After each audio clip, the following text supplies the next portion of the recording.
Jeff. Hey, Eric. How are you? I am pretty good. How are you? Doing well, thank you. Jeff, before we get into this episode, I think that whoever listens on a daily basis is like, wow, 50 episodes of Quarantine Radio, the original Quarantine Radio, and shout out to It's The Real for getting up and putting that work in and staying up those late hours and doing it. And to you all out there who are listening day in and day out, thank you so much.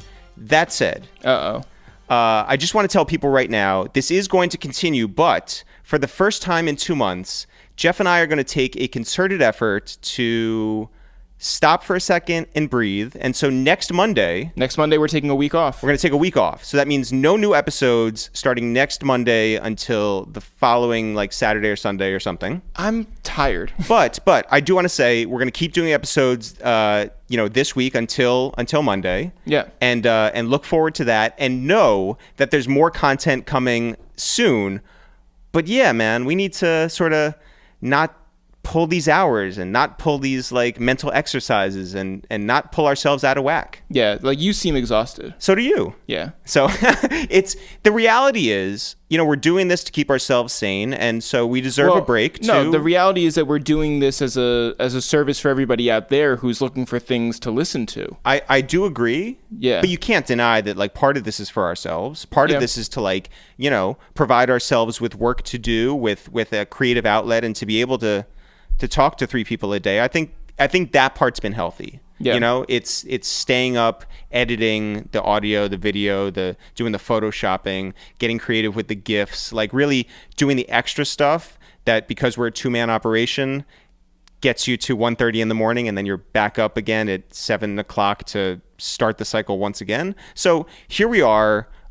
Thrilled with the response that we've gotten for 50 episodes. So shout out to you. Thank you. And shout out to you. Thank you very much. And like we said, this has been a very gratifying and satisfying experience. And I hope that it only grows from here. I think what we've created, honestly, every single day for the last 2 months. And so it's 50 episodes of Quarantine Radio. It's also episodes on the weekends with Saturdays with the Indoor Boys. It's classic It's The Real on Sundays. It's a lot of material that I think that if you guys really appreciate, if you really have not had a chance to listen to every episode, next week's your chance. No new episode, so go back and check out that episode with Questlove or Issa Rae or The Dream. Or people you don't know. Yeah, it could be our mom. It could be Rembert Brown. It could be Graham Brown. It could be Sasha J. It could be names you recognize, names you don't.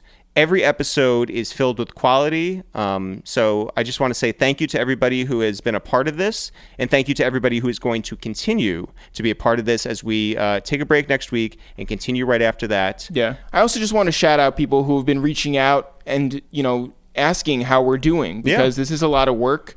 I think that the answer is that we're doing good. Yeah. Also, by the way, it's very one-sided. You talk into a microphone, you put the product out there. It's not necessarily received. Every person who listens is not hitting us back and saying like, hey, how you doing? Checking in on you, calling in on you, emailing you.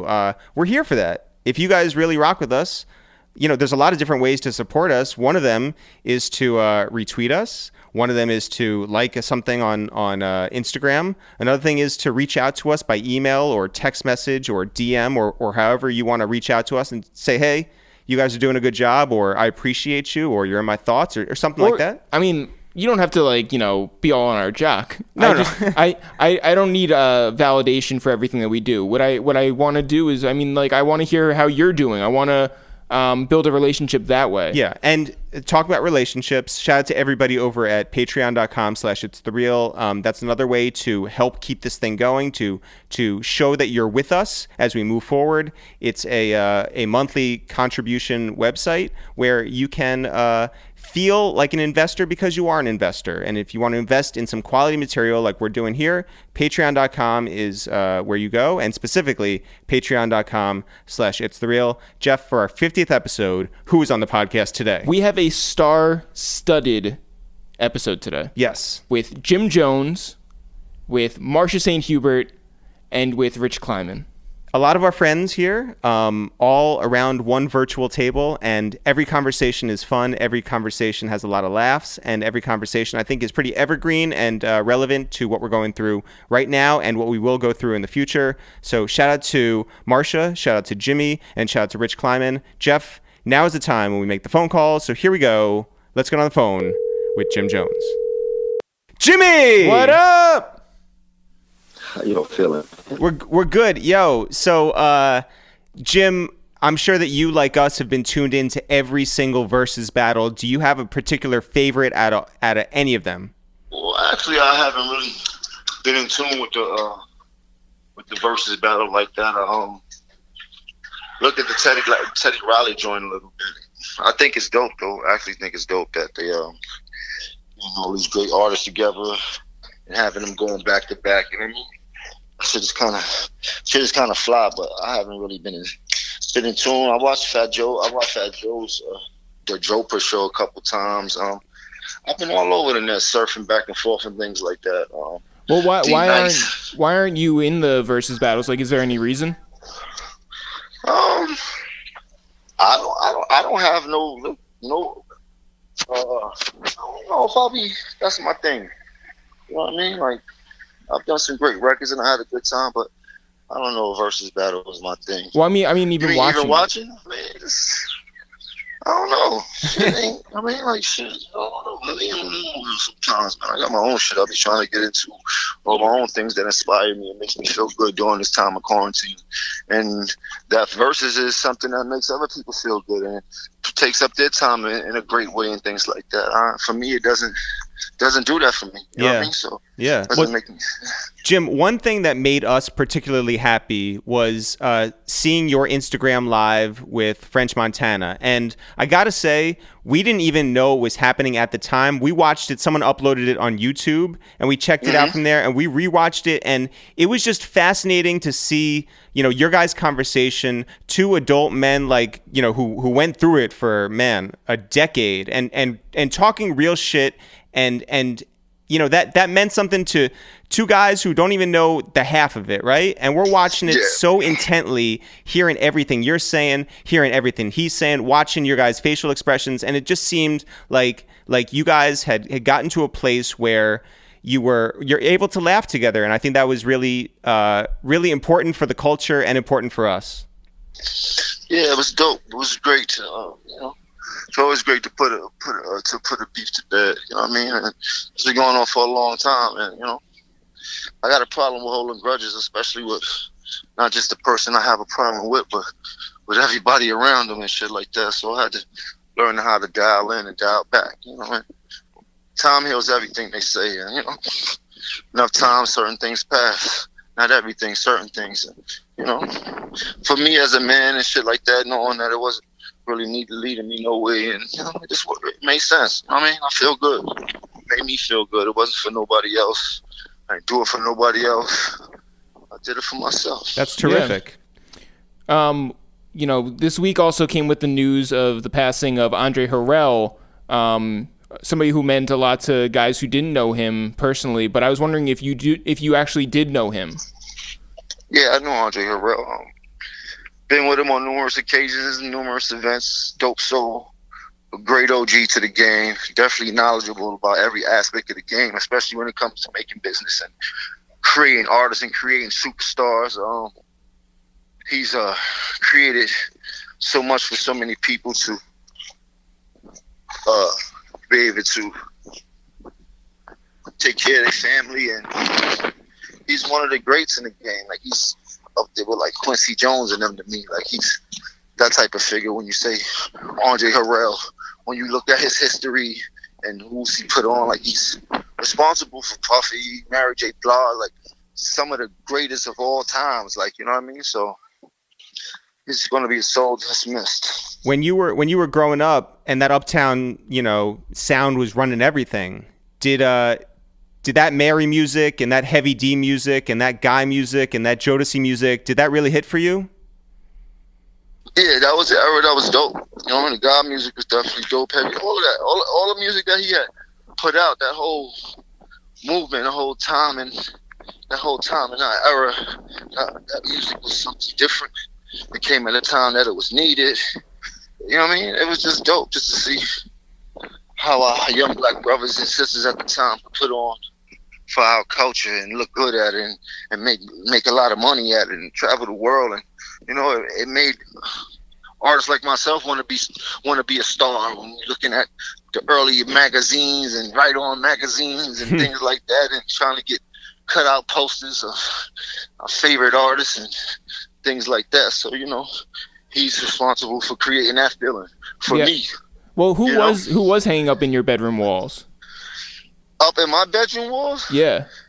I don't know if I had too many rappers up on my bedroom wall, but I had a lot of like basketball players back in the day when I was in high school. I played basketball, but I used to collect all the magazines. Like I was an avid fan of the Source magazine when Source magazine first came out.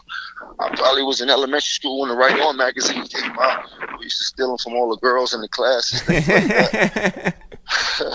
Jim, are you watching The Last Dance on ESPN like we all are?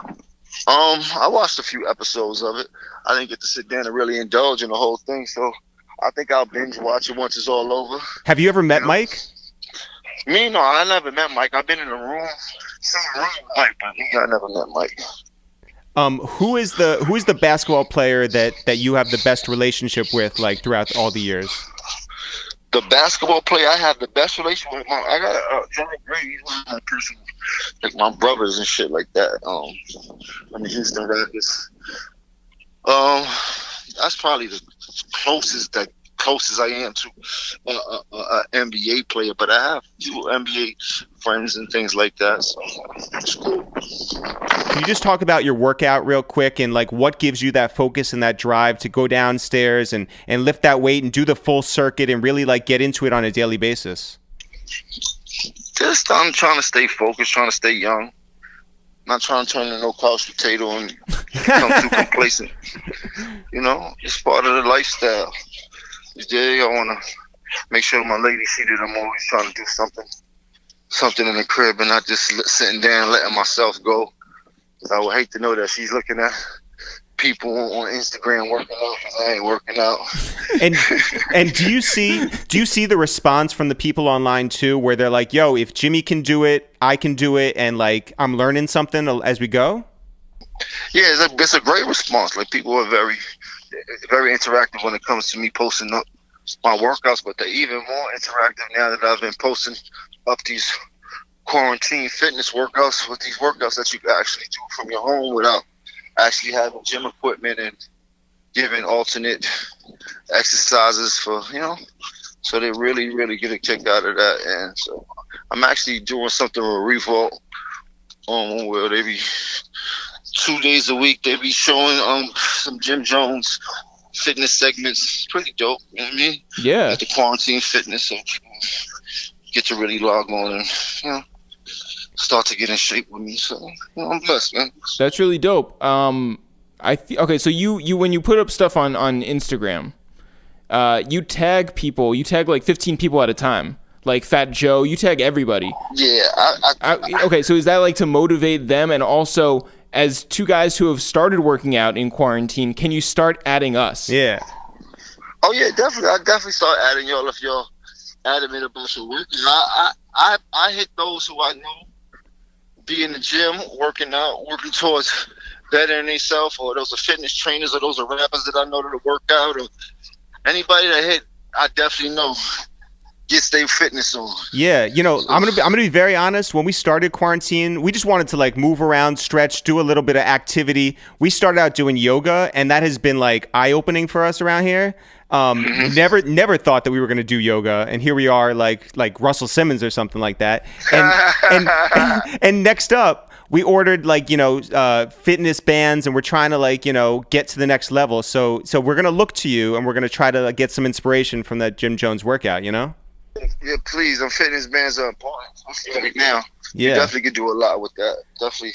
Definitely get a great workout in with some fitness bands if you have the right exercises to do. Yeah, or even the wrong ones. Jim, what is the household chore that you just like despise? I would say more washing the dishes. Are you good at cooking? Nah, I don't cook. My lady cooks. I definitely do not cook. Well, she's definitely a great cook, so I get some good meals. Yo, I feel like now is the time for like everybody to be like producing content. Everybody's got a camera in their phone. Everybody's got the time, right? So if it's like the weather report, if it's, the Jim Jones workouts downstairs, if it's, just seeing what's going on in your kitchen, whether that's like, the cooking going on, or if it's you washing the dishes, that's content for everybody to see. Or teaching your son how to drive. Yeah, talk about how you're going to teach your son how to drive now. Oh, I have the slightest clue. This is my first and one and only son. We're going to have to figure it out. It should be very interesting. Jim, wait, hold up. Are you a good driver? Me? Yeah, just being honest. Yeah, it's like put it all out there. I don't know if I'm a good driver. I don't, I have excessive heavy foot. Yep. Can you parallel park? Yeah, I know how to park and all that. I'm good at that. But I had a driver for over 10 years. My family kind of stopped me from driving a long time ago because I had a fetish for sports cars and just driving a little bit. Yo, wait, weren't you telling us in one of the podcasts that when you were in high school you used to take some people's cars and just move them around? Yeah. Yeah. Yeah, we used to definitely steal Miss Delma's cars. Yeah. When we were younger. So hopefully it wasn't like, dented up when you brought it back. Nah, we never had an accident, God bless. We had some hairy scares, but we never had an accident. Considering that like we're not able to travel like we did, we're not able to move around like we did, what do you miss most about like that lifestyle, that being able to go wherever you want, whenever you want, and just experience something new rather than the same old? I mean, the freedom to move how you want and go where you want is always a blessing. You just miss some. You just miss some of that a lot. Just to be able to get up and go when you want, move where you want. You know what I mean? So, but I guess it all come back to us. There's nothing wrong. It's nothing wrong with just right now staying in the house with your family and getting close with your family. That's some of the greatest feelings you can get. Yeah, and how about the idea that you're still a businessman right now and you got to operate your businesses? How's that going from inside your house? It's going good. You get to do your business. I'm on the front lawn right now with my dog. So you get to do your business from the comforts of your own home. I don't know, you know what I mean? Yeah. You got to worry about no impressions. You ain't got to worry about dressing. You ain't got to, you know what I mean? Yeah. So it's pretty good. I definitely need some more of this. Even when we go back outside, it's not have to rush to the city so much and really get work from the confines of your own home. Yeah. And that's really being comfortable. Yeah. Yeah. Well, how are your neighbors, by the way? My neighbors are quiet. That's good. That's good. I've seen one of them. I haven't seen the other two. It's a Chinese neighborhood, so a lot of the neighbors are stuck in their house. You hardly see them. If they come in through the garage, and that's that. Yeah, Jim, we got this. You've been to our old apartment, our tiny apartment when you said we were living in the kitchen. You've been to our new apartment, which is bigger. We got the taller ceilings and all that, but still. And listen, I'm so much happier being in this new apartment than the old one. You know that. But in this new one, we got neighbors upstairs who, I don't know whether it's like jumping jacks. I don't know whether they're doing like jump rope or aerobics, but every night at 6 o'clock for an hour straight. Yeah. It's going down. It's going down. That's how they celebrate the frontline workers. So is there any way that we can go up there like masked up? I don't know if we bring a baseball bat. I don't know what we do to get them to just give us a break. If you would have said it was 11 o'clock at night, yeah. 6 o'clock, you can't really bother a person at 6 o'clock. You gotta kind of gauge it. Yo. You know what I mean? Yeah. Jim, it's a weird time creatively. I think a lot of people out there are struggling to find their voice while they're inside, and like, let's be honest, there's a heaviness outside. This is real shit. 80,000 people have died. Everyone knows someone who's gotten the virus. Like, it's not the easiest way to put out new music and have it be upbeat. What is your creative process like right now, and where's your head at? My head is all over the place. My head is like, should I be rapping about on every record should I be rapping about, or how could I rap about the luxuries in life because nobody's outside and nobody's living luxurious, or it's art. So just gotta put it there. People still love music, like music is about a feeling that you create for people. Stop eating that, man. Stop. That's stop. That's your dog. Bad, man. Fucking pit bull. This nigga's bad. What is he eating? It's one of these fucking acorns from in the fucking yard. Wait, does he listen to you? Yeah, he listens. He be scaring all the poodles and shit. Yo, this is the content that we need. I feel like Stop. I feel like your son needs to follow you around with a camera. This is amazing. Give me this. Stop. This Stop. honestly could be me listening to you teach your son how to drive. Like, do you think that you're going to be patient with him? This nigga is crazy, man. Yo, Jim, we were talking to a friend last night in the business, and we were like, yo, is this idea of how people, would rap about like street experiences, is that necessarily over when we come out of this? Because not many people are really outside. And she was like, listen, the hunger remains, right? You can still talk about like the lengths that you will go to feed your family and to survive. And that is what will carry the streets forward. Is that how you think as well? Well, the streets is always going to be the streets. The streets ain't never stop moving.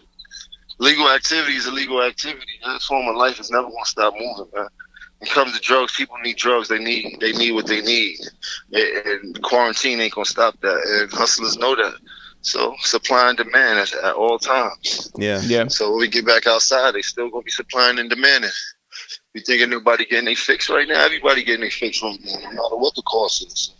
Yeah. You know what I mean? Yeah. By the way, I was looking on your Instagram, and I really just like, I want you to talk about this because I really respect it, and I love that you did it. You were texting with some friends who were up north, and that you were telling them like how to keep their cell disinfected. You were telling them how to make masks out of whatever they have. So can you just talk about like how that all happened? I was speaking to a friend of mine. He's locked up, and he was saying how they really ain't doing nothing for them. They don't give them no mask. They don't give them no disinfectant. They don't give them nothing. And a few days before, I had seen something on Instagram or YouTube where a lady had put up a sock and then cut a sock in 2 different places and turned it into a mask. And I'm like, if all else fails, y'all got socks in there. You know what I mean? And then disinfected, I was like, shit, toothpaste is probably one of the illest things that you could clean with. You know what I mean? So I was like, shit, you mix that with some soap and some water. Y'all in there, y'all creative. Y'all could make up a mean concoction of what you could use right now to kind of clean your cell, clean around your doorways and shit like that. Kind of this, you know what I mean? And if you put the rest of the jail onto it and shit like that, if nobody would have died, then I guess they would use some of this info that I'm giving you. And seem to be doing pretty good. He texted me back like, yo, got the whole yard on it. So everybody had their little mask and shit like that. So it's dope. And it wasn't even a sock. It seems like they figured out another way to finesse the mask after I gave them the idea on how to finesse it. So that was even better. I mean, I love it. Yeah. Shouts to you for that, Jim. And just generally, your spirits are good? Yeah, my spirits are good. I can't complain. You know? Yeah. Just trying to stay safe, trying to keep my family safe. I don't want nobody to be out here in the streets and get sick or anything like that because it is a serious thing. But for the most part, I'm doing pretty good. Well, that's really good to hear. It's wonderful to hear your voice, Jim. We're sending all our love to you and yours. Stay safe, stay inside, and stay on top of that dog. You know what I'm saying? Yeah, and good luck teaching your son how to drive. Yeah. Yo, Jim, we can't wait to hear about that. Good luck with that. Don't hit no light poles or anything. Yeah, all 3-point turns. Yeah, exactly. Parallel parking. Jim, we'll look forward to those workouts. We'll see you on Instagram, and thanks for everything. And keep your voice going, man, because your voice, as we tell you every time, it's one of a kind. We think everything you touch is gold, and you have some type of creativity that is like just beyond everybody else. And so more and more content is only to your benefit. We'll talk to you soon. All right, Jim? Thank you, brothers. I'll see y'all soon. I'll talk to y'all soon. And now, Jeff, let's get on the phone with our friend, Marsha St. Hubert. Hello. Mars! What up? Yeah. Marsh, Okay. you're awake. You're functioning. Yeah, there we go. That was August. I know. Shout out to August. Marsh, I've been awake since fucking 5 a.m. this is what I don't understand. I mean, listen, I get like not sleeping. I get like weird sleep schedules. We just talked about this last night when we were on the phone with you. I know. And then I went to bed. I laid down. I probably fell asleep around 1. And then I woke up like 4. And I was just laying there like squeezing my eyes closed. And I was like, fuck it. Let me just get up, take a shower, get an early start in the day. Isn't that the worst, by the way, when you commit and then it's like, fuck it. Yeah, and I sent like 30 emails before 8 a.m. Everybody was like, are you okay? Yeah, like what? Yeah, just want to get a start on the day like a fucking bozo. Marsh, happy Rise and grind. Happy belated Mother's Day to you. Thank you, guys. We did wish you a happy Mother's Day on Mother's Day. I just want to say for You the did, audience, you did. I'm saying that today is post Yes. Mother's Day. In this time when you are around your family all the time, when you are working all the time, when you are putting so much effort into 24 hours a day, what did you want out of a Mother's Day? This year or just in general? This year. Honestly, I just want not to be left alone, but just like don't ask me for nothing. Like, because now that I'm working from home, like I'm working 2 jobs because I'm doing conference calls and Zooms and Microsoft Teams and all of that shit. But then there's homeschool and then there's cooking breakfast and lunch and dinner. And can we snuggle and can we take a bath and can we watch a movie together? No, I don't want to watch a movie with you. I don't want to give you a bath. I don't want to do anything. So I think for the majority of the day, I laid on the couch and drank champagne. So I would drink champagne, fall asleep, wake up, drink champagne, and fall asleep. That was a good Literally. day. That was a good That's day. what I did. Yeah. Marsh, I was fed, even though it was takeout, but I was fed and I didn't have to cook. I was fine. I mean, that's really nice. Where'd you get takeout from? Oh, Harlem. How about that? Oh. Went across the bridge. There you go. To get takeout from Harlem. Marsh, since you have been working at home these last 2 months and you miss out on the things like, working with other people around the office, you miss, laughing with other people in the office, you miss the wins that you get from the work that you put in at the office, or even, going to concerts or going to award shows, just being outside. What every day inspires you to keep going work-wise? I mean, getting this motherfucking paycheck. Okay, besides the money. No, to be honest, like, we still have shit to do. You know what I mean? Like, it's different, but there's still work to do. And I think, like, this is the most, difficult is not the word. This is the most change I think the industry's ever experienced as a whole in a really long time. Usually, like, changes come where it's like, oh, we're going to physical to the download, from the download to the stream. This is the first time the whole entire industry has to adapt so quickly to a new environment. So every day you're thinking of like different ways to continue this conversation, because our artists still have to sell records. There's no touring, there's no video shoots. So many of our partners are out of work. So finding other ways to continue to stimulate this business, like that shit keeps me up at night. Maybe that's why I can't sleep. Yeah. Because it's fucking really hard because you work with all these people all this time, and then I'm talking about like, whole production crews aren't shooting, glam team isn't working, there's no hair, no makeup, no styling, the drivers don't have no driver, nobody to take around, travel agents aren't booking travel. It gets down to like the minutia of people who really help make this shit work. So continuing to make the business thrive in a way that we can continue to give back to them somehow is important to me every day, outside of course continuing to sell records. Yeah, I mean, like, do your artists get it? I don't think that they really get it yet, and I don't think that, especially for the bigger artists, I don't think they're really gonna like feel it probably until they really realize that touring is not coming back anytime soon. That's serious. Like, you're gonna make an album and you're gonna put it out, and all of the things that you never wanted to do before are not even available to you. There's no late night television. There's no video shoots. There's no magazine covers. There's no tour. There's no promo. There's no going to the Breakfast Club and cursing Charlemagne out. There's none of that shit. There's none of that shit. So all of the shit that they were like, I don't want to do it. I don't want to do it. I think it is going to hit them at one point where it's like, wow, I just worked so hard on this body of work and I don't even have an outlet to talk about this baby that I just birthed. I think it's going to hit, but a little bit later.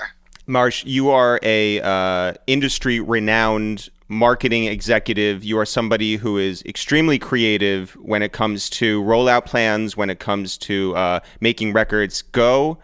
How involved do you typically want an artist when it comes to ideas? And especially now, how involved do you want your artists? No matter what's happening, I want my artists involved all the time. I'm not the artist. It's not my face. It's not my name. It's not about, yes, I have an opinion. Yes, I have a thought. But what I like and what I think is great may not be what the artist likes and thinks is great. So at the end of the day, talent has to feel good about their product. I could think it's fucking phenomenal, but if talent doesn't feel good about it, it's going to come across that way. So, like, the more they're involved, the more opinions they have. I don't give a fuck if we argue every day. As long as at the end of the day, we come to a product that they feel good about and they're proud about, I'll be happy for them. And then we can all jump out the window together, holding hands, and hope we land on something soft. But if, like, the artists who are not involved, it makes it just that much harder. Why should I give a fuck if you don't? Did you find that out ever the hard way? Did you bring up an idea that you thought was the one, and then an artist is like, do you even know me? I don't even get, do you even know me? I get, really, Marsh? I get, really, Marsh? I get, like Wiz's favorite thing to say to me, he tells me I'm old all the time. Like, it's mad old, Marsh. Come on. I'm just like, out of really? touch? Not that old. Like, and it's just like nobody's doing that anymore.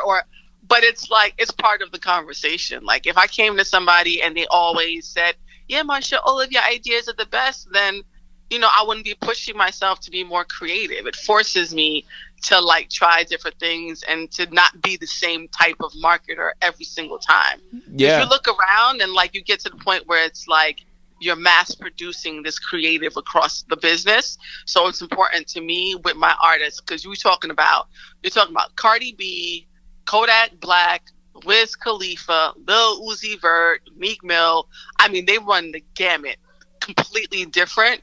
So I need to make sure that every time I come up with an idea, it works for them. It may not work for nobody else, but it works for them though. I was just watching the Uzi clip of him freestyling with that kid at the gas station. That was so dope. It was so dope. I was like, I wish that somebody else could, like, I wish that there was like another thing that would come out of it. And it's like, no, it's special on its own. Like there's nothing that you can like, copy from it. Don't get me wrong. I think it's an amazing idea. I'm with you. I would love to see other people do that, but yeah, but then it's inauthentic. They gotta know how to rap though. But also it's just like, it's so organic. It just happened. Like you just can't set that shit up. It's a real artist? You love this thing for real? I didn't know if like the kid was. No. No. I mean, from Marsha means Uzi is a real artist to be able to do that on a whim. Also, can I just say, talent. He's a real artist. Like you don't have to force him to rap. You don't got to force him to go to the studio. Like those kinds of guys who just like to rap for fun or like actually enjoy this music. You feel it when they make their records. That's why their records are so good. By the way, Uzi's hair has grown so quickly. Like, so you know what? It's probably the quarantine time. Yeah. No, that doesn't make your hair grow faster. My feeling was I was just like, I wonder if it's like clip-ins or something. I mean, maybe. First of all, black people don't wear clip-ins. Relax, all right? Yo, you said that man's wearing clip-ins. You can see the clips. Last night, Marsha FaceTimes us back. I jump on first, and she just like was caught so off guard by my hair. So much hair. It's grown very quickly. The tendrils. I mean, the locks were so luscious. Just tendrils everywhere. They're clip-ins. Like, clip-ins. Right. Yeah. Yo, Marsh. My clippers are coming on Tuesday. Very excited for that. Are you gonna cut your own hair?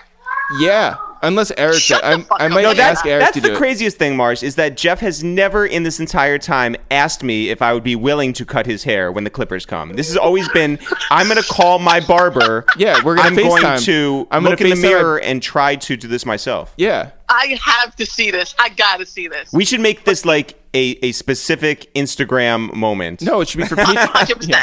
Yeah, for I our want it Patreon in 60 users. seconds, though. I don't want a 20-minute haircut. I want a 60-second cut. Well, okay. Wait, you want me to fuck it up? 60 seconds. You can I'm do it. sorry. Yeah, 60 seconds. Yeah, let me just like run to the supercuts, Marsh, can you talk about how sit in a fucking race car chair. how quickly or how slowly time has been moving for you? It's a little bit of both. I feel like my nights are really long because I'm getting no sleep, but my days are like somebody hits fast forward somewhere between 10:30 and 3, because every day I look up, it's 10:30, 11 o'clock. I make 2 phone calls and send 2 emails and do 1 Zoom fucking meeting, and I look up, it's just like 3:30. Someone's pressing fast forward on that part of my day. But then in the evening, it's dragging all night because I'm like, I could watch 5 episodes of Ozark right now and still be awake. Our friend David Cho yesterday on Twitter said, my ranking that no one asked for of the hours that go by fastest lately, he said the number 1 time that goes fastest is 9 to 11 a.m. for him, then 3 to 5 p.m., then 10 p.m. to 12 a.m., and then on and on from there. But No, I'm gonna go 11 to 3, Mm-hmm. and then like 4:30 to 7. are the quickest. Yeah, no, 11:30 to 3, and then like 5 to 7. Those 2 windows of time, I think the universe is moving on time and a half, and no one told us. Does that mean that at 7 o'clock when you sit down to dinner, you're relaxed and you can have like an endless sort of Champagne enjoyment? No, because if I'm just stopping at 7 o'clock, that means that I'm going to start cooking at 7 o'clock. Mm-hmm. I don't want to be eating at 7 o'clock. I don't want to be cooking at 7 o'clock. I want to be eating at 7 o'clock. So now I feel frazzled because I'm rushing to make dinner for my family because my son goes to bed at 7:30. So he'll be like, Mommy, I'm hungry. And I'm like, why the fuck does he keep telling me he's hungry? Oh, because it's 7 o'clock. Well, also because he's hungry. Like, I feel like there's a disconnect here. Your child is saying that he's hungry because he's hungry, Right. not because of what time it but is. I'm just thinking he's exaggerating because he's always hungry. He always wants something to eat. And by the And then I way, look at the he clock never and I'm goes to just like, bed. yeah, it makes sense. Goes to bed at 7:30. He was awake last night at like 10. First of all, don't remind me. Okay? But he knows the rules. 7:30 bedtime. Okay. Another thing we talked about last night, Marsh, was that you are going to sort of pull back on your exquisite menu at home. You're not here. Niggas gonna die. You're not here for pancakes every morning. Yeah, we can't have pancakes every morning. We can't have steak 3 times a week. We can't have potatoes all the time. Yeah, you got to white add some rice. vegetables, some acid to your diet. There you go. Yeah, we gotta, like, I do have a vegetable in there, but I need more salads. I need, like, a lighter breakfast. Like, I can't be having pancakes or French toast or plantains and ackee and saltfish for breakfast on a fucking Tuesday. No, you gotta get some. We gotta save that for the weekends. Gotta Right. get some And then, parfait. Add some yeah, granola. like white people on the weekend.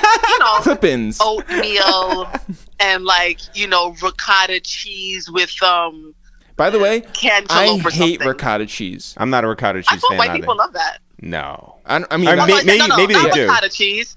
No, ricotta cheese goes in the thing, right? In Lasagna? Lasagna. Right? Yeah. What's the other white cheese? oh, cottage cheese, which is even grosser. Cottage cheese. Yo, That Even one. grosser. That's some super white shit right there. Y'all love it. Y'all. Y'all love First of all, Yo. I'm clearly telling you I do not love it. it. Y'all are currently speaking for all of the whites. The Oh my whites God. love cottage cheese. Y'all. Yeah, that's me. Y'all love that shit like y'all love avocado toast. I hate avocado, for the record. No, that one I will enjoy. I it just love feels weird making putting avocado toast in my own mayonnaise house. in the potato salad. There you go. Yeah, all of that. No. That's me. Marsh, Mr. White. Mr. White when it comes to Clue. Mr. White when it comes to Reservoir Dogs. Yes, Mr. White. Marsh, how does vacation work for you? Is there a vacation? Are you able to take a vacation? What does a vacation look like? Okay, so usually, you don't know. If people who know me know, this is about when I start planning my Christmas vacation. Mm-hmm. We know that. We don't play around in these parts, right? We just got word that we got summer Fridays off, which is important in our business. Okay, question. So, what is summer anymore? what are Fridays anymore? So, and I didn't feel that ripple of joy that I usually feel in my chest. It didn't hit the same way. Yeah, now it's more of like a heart attack. Yeah, like what am I supposed to really be doing? But I'm not planning on getting on a plane. That's what I decided. But I realized that, but that doesn't mean you can't drive. So we're looking at a road trip. Wow. We're probably going to drive to Miami to see my brother and his wife and his 2 kids. And we're just going to take it slow. I don't care if it takes us 3 days. We'll just drive and just, make the most of it. Well, I mean, like, we came from a family where road trips were, like, super important. You know, like, growing up. You guys drive, like, cross-country. Yeah, so my question is, now that you're going to be driving cross-country, like, what's the longest time that you spent in a car? Wait, you broke up. What'd you say? Like, Eric and I, we would grow up, we drove cross country, but like, what's the longest time that you have spent in a car? To be completely honest, maybe a couple of years ago. First of all, I've driven to Miami before when I was a kid, like back in the days when like that's what people did. Mm-hmm. Yeah. But as an adult, we drove to Atlanta and back, which is a 12-hour drive. And August is a baby. He was only like, he might have been like 1.5, 2 years old. So that 12-hour drive turned into like a 20-hour drive because we had to like stop and deal with him. But that's probably the longest we've ever done. Stop and deal with him? Yeah. This is your child. Happy Mother's Day. Yeah. What's sad is that, I think we talked about this last night too. You get used to your environment now. You get used to your routines. This becomes the new normal. Okay. Yeah, I hate that term, but it really is. That's what we're living in. But yeah, let's say you do go on vacation, you drive down to Miami and you take your time. That means you're getting out of the car, you're going to a hotel, but that's, masked up. That's taking precautions. I don't know if I'm officially like checking into a hotel, to be completely honest. There's a danger in that too. But really? I mean, like sleeping in the truck stop? Well, no, it's that like everything has to be like sanitized and shit. That's what I'm saying. Like, I don't know if I'm going to stop in a hotel. I might pull into a rest stop and, lie down for 5 hours and then pull back out. I mean, that sounds scary as well. I don't know. Why? Who sleeps in a rest stop? Resters. That's what it's made for. I guess, it's named that for a reason. Yes, when I think of rest stops, I think of very safe areas. You're right. Marsh, when I was growing up, actually, I was probably like in college, but my dad and I drove to a neighboring town called Portchester, and they had these banners up celebrating like the 150th or 200th anniversary of the founding of Portchester. And I looked up and I was like, why is there like a sailboat on that banner? And my dad goes, Portchester. You're like, oh. Yeah. So same thing with rest stop. I'm just like, oh yeah. Rest. There you go. I mean, it's better than just saying, hey, let's pull over at the bathroom. Right. You wash your hands. Mm-hmm. Everybody goes to the bathroom, get a late snack, tilt the seats back, turn the heat up, and nap for 5 hours.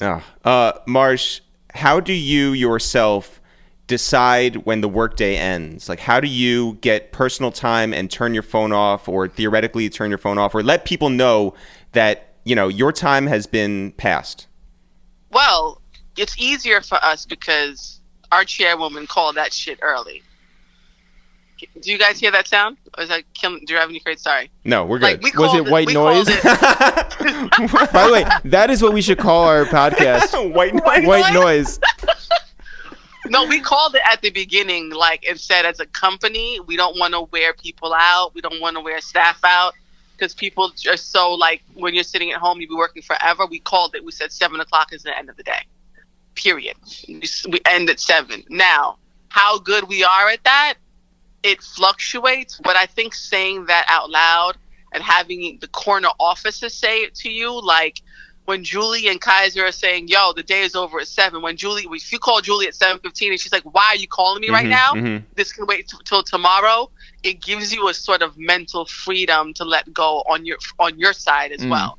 Is it successful every day? No, but you have that option to be like, you know what? I'm done. Like, I could pick this back up tomorrow. It's not important. I could deal with it tomorrow. So I fluctuate. Like last night, I was working till 10:30. It just was one of those days. But I also started a little later. Yesterday morning, I was kind of down until like 12 or 1. But then I ended up going later. So, you just fluctuate your day and make it make sense. Yeah, today you made up for it by starting at fucking 5 a.m. So, dumb early. I should be done by fucking noon, for real. Marsh, we love you. Take care of yourself. We'll be checking in. Love you guys too. Be safe. I have one question for you guys. Yes. Right? Right now, right? What's more annoying, right? The more annoying term. Do you dislike, what is that shit? The stay-at-home order versus in these uncertain times?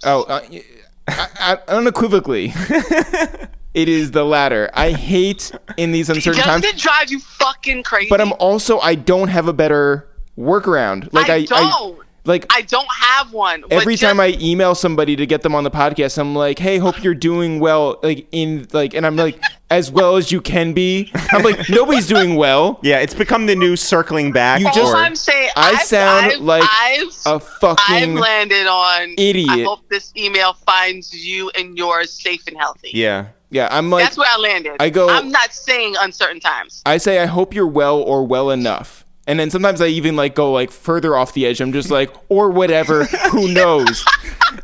Jeff's like, I hope not too many people have died around you. Yeah. Yo, I mean, it's not funny, but it's fucking Jeff hilarious. finishes his emails by saying, good luck. Yeah, I just put a sad face, and then I put... Like, the emails are ending now with stay safe, stay healthy. No, for real. I put the sad face with the X'd out eyes, and then that's my signature.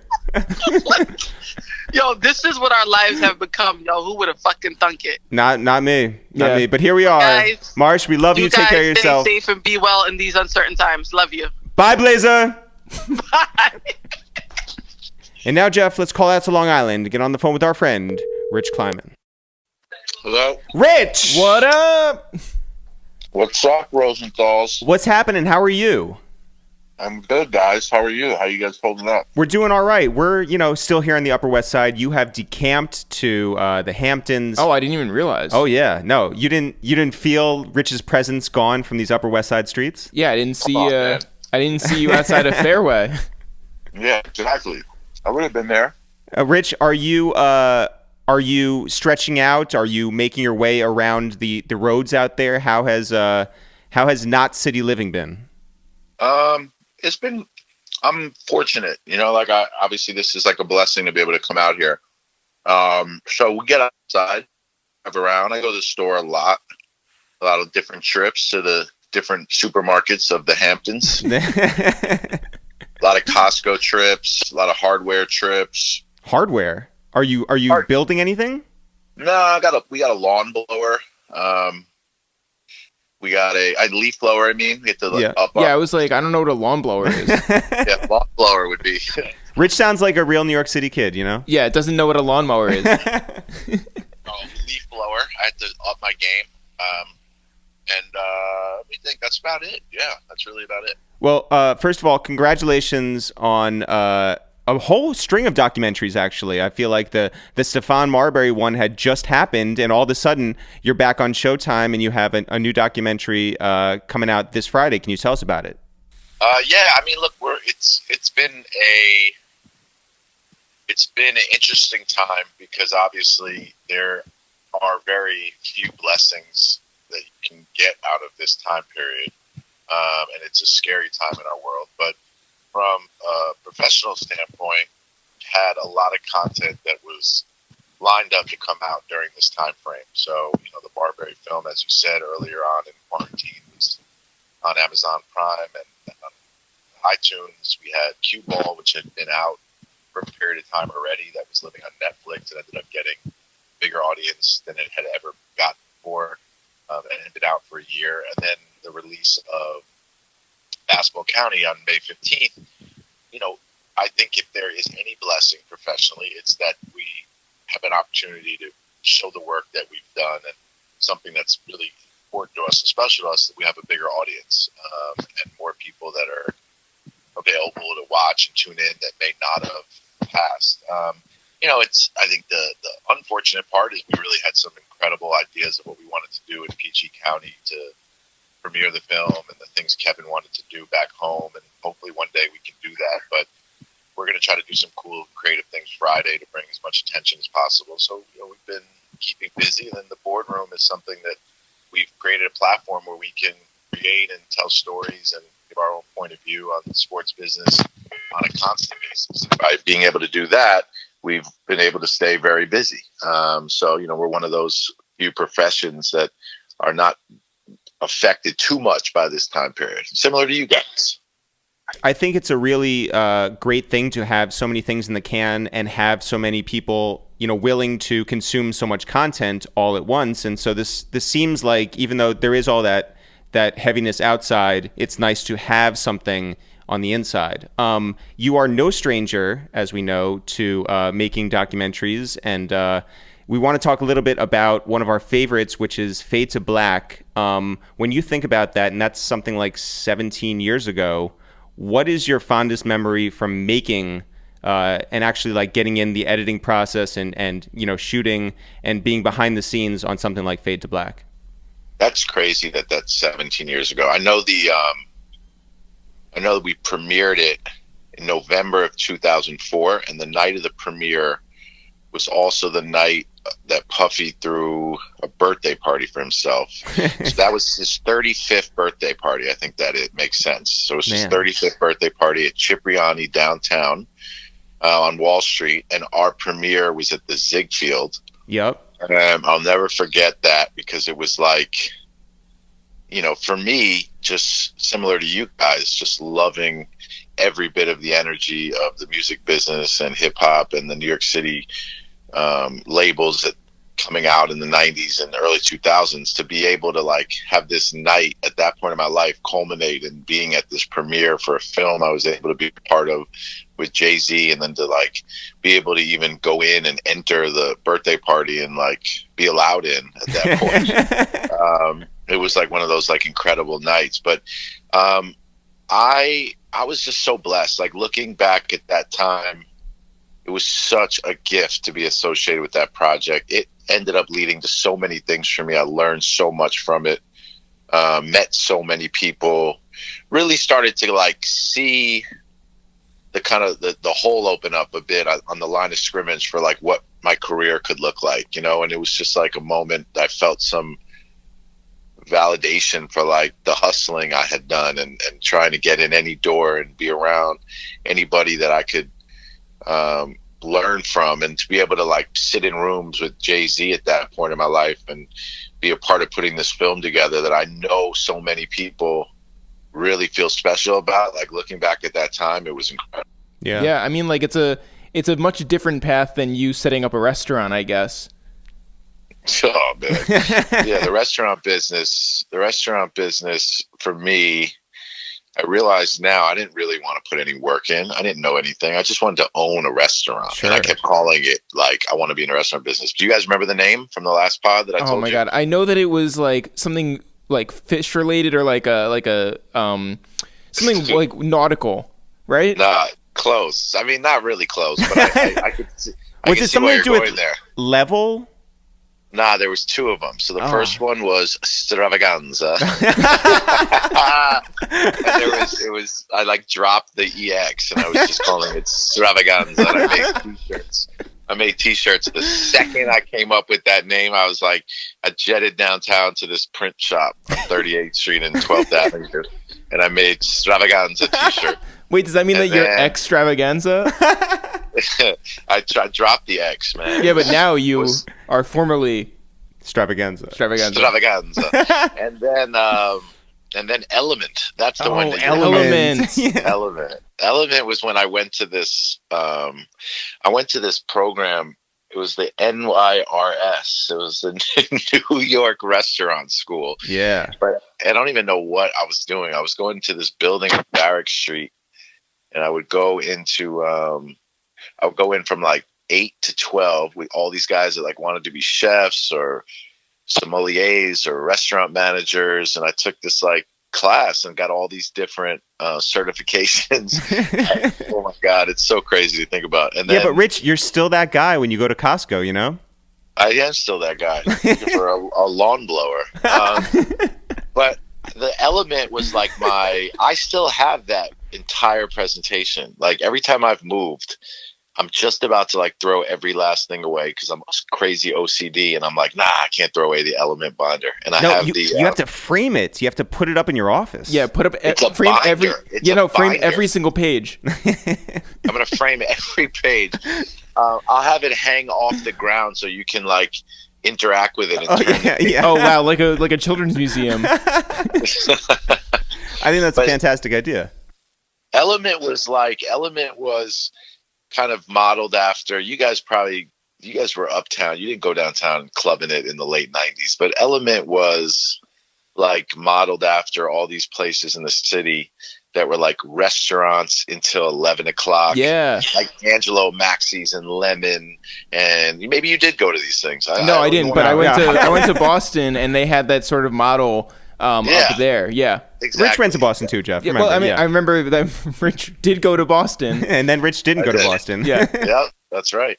Rich, we've spoken to 140 something people over the last 2 months, and a lot of them live in the entertainment world, and we've been talking about the changes that we are seeing now and that we're predicting for the next year and a half. And when it comes to film production and TV sets, we can't imagine that anything is going to be back to quote unquote normal anytime soon.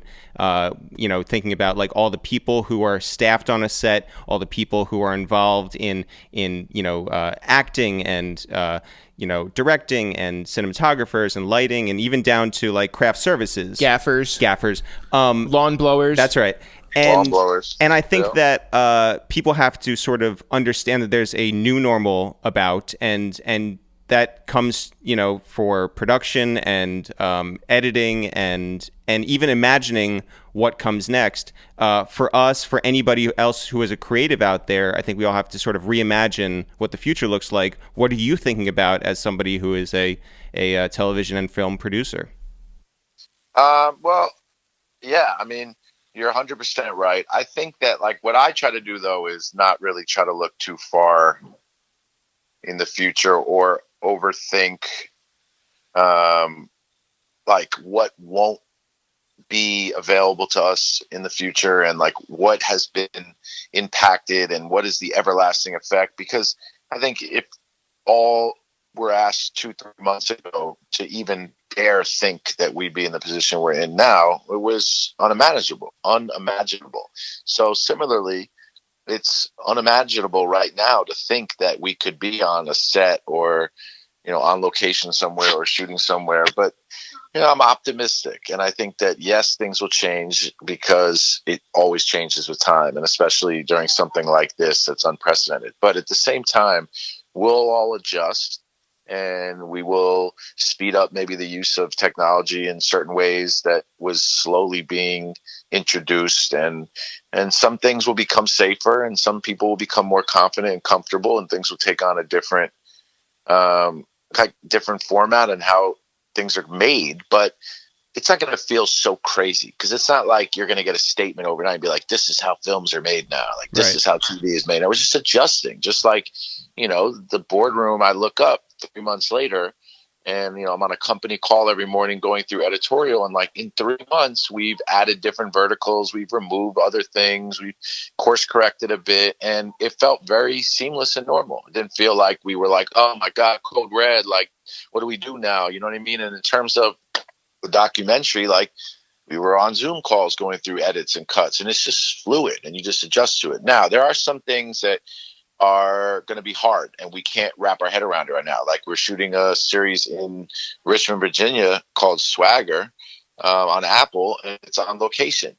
Fortunately, I don't have to make that decision. There's partners involved for me on that, like, yeah, how does that happen? How do you do it? But no different than like, how do my kids go back to school? And they will go back to school. So it's just like, we'll figure it out. And that's kind of like my perspective on it. And I'm flexible and nimble. And I think the part about creators is that like, we've got to create within the environments of what we're given. And, this is like the environment we're now, just like you guys probably weren't planning on speaking to 140 people in 2 months. No, we were I not. was.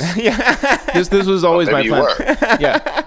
And I was always like, I'm going to hold Rich towards the middle. Yeah, exactly. Right. Yeah. Put Rich in the middle. We'll start off talking about Element, and then, you're not going to be able to do all that. Yeah. But yeah, I mean, like, I agree with you in that, like, you can't sort of have this sort of fear-based mentality in how you create ideas. But it is an interesting thing to think about in terms of the actual process of making it. But, like, you have to have the idea first. Yeah. I think, how far along is Swagger in filming? They've shot a good portion of, they've shot a lot, like, I think, when you do series like that, you're not shooting chronological all the time. Yeah. So I don't know how to gauge it, like, in terms of like episodes or anything, but because I don't want to, I try not to over talk about things that I'm not completely involved in, because I know how I'd feel if someone was like, nah, the boardroom don't do that, they do it this way, and I'd be like, no, you don't really know.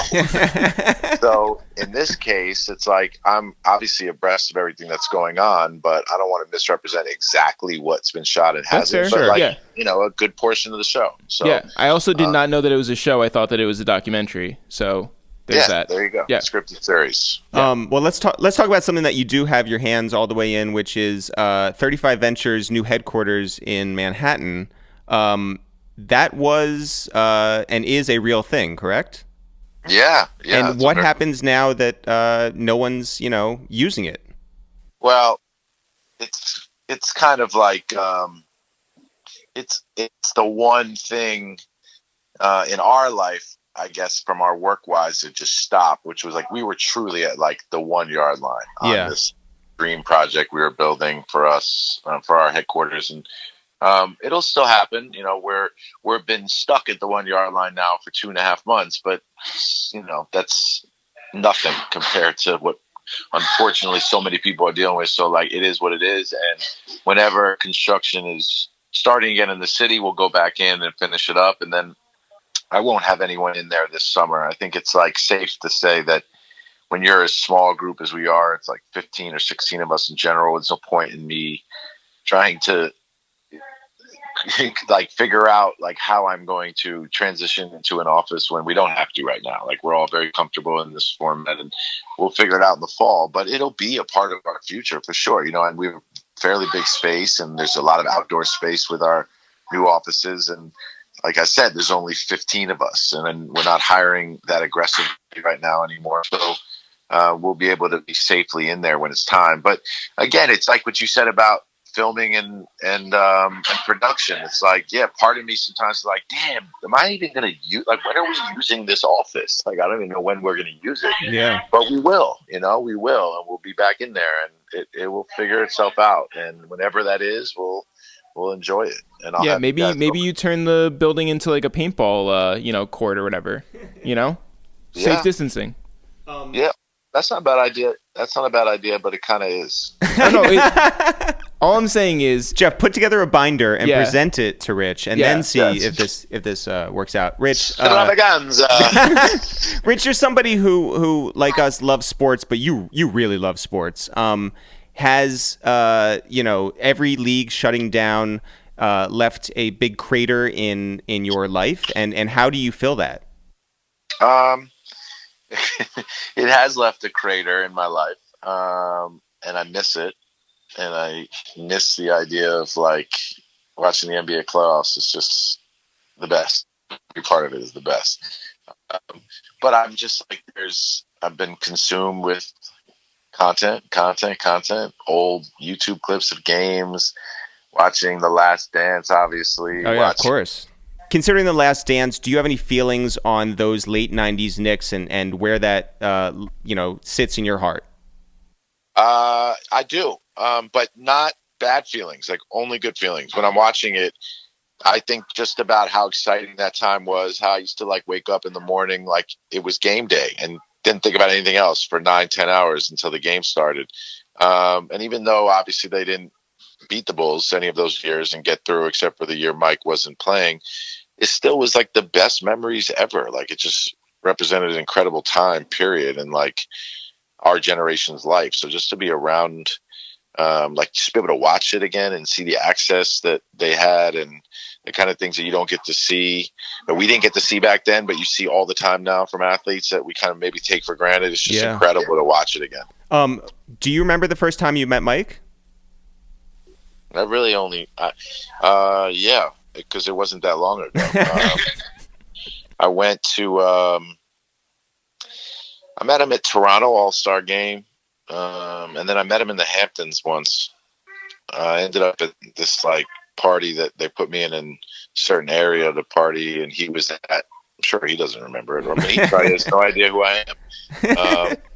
But yeah, I mean, you know, but it's the kind of thing where like, it makes no difference because like, just like being a fan of Michael Jordan is like, you met him, it's like meeting God. Like, I don't know, like it was incredible, but like everything about it is incredible to me. Like, I just feel like Michael Jordan has this like odd lifetime pass from people. I'm not saying that like he did anything or that deserved a pass or passing judgment anyway. I'm just saying that like Michael Jordan, if you have the feeling that I feel about him, just is representative of just dopeness. And like, I just like love every bit about it. Like even when he would beat the Knicks, like in the next round, I'd root for him, you know, like, just like. If you feel that way about Michael Jordan, how do you feel about Charles Smith? You know, I was watching that footage back the other day to try to see if he was fouled. Yeah. Looking very closely at it. And I, like, he was fouled today. I think they would have called a foul. But remember, there's also like 7 seconds left. So, like, you're not calling a foul during that time. Plus, like, there's no clear contact, like, on his arm when he's going up with it. And it's just, you know, it's just one of those things, man. But for me, I don't even think they should have made the trade to get him, you know?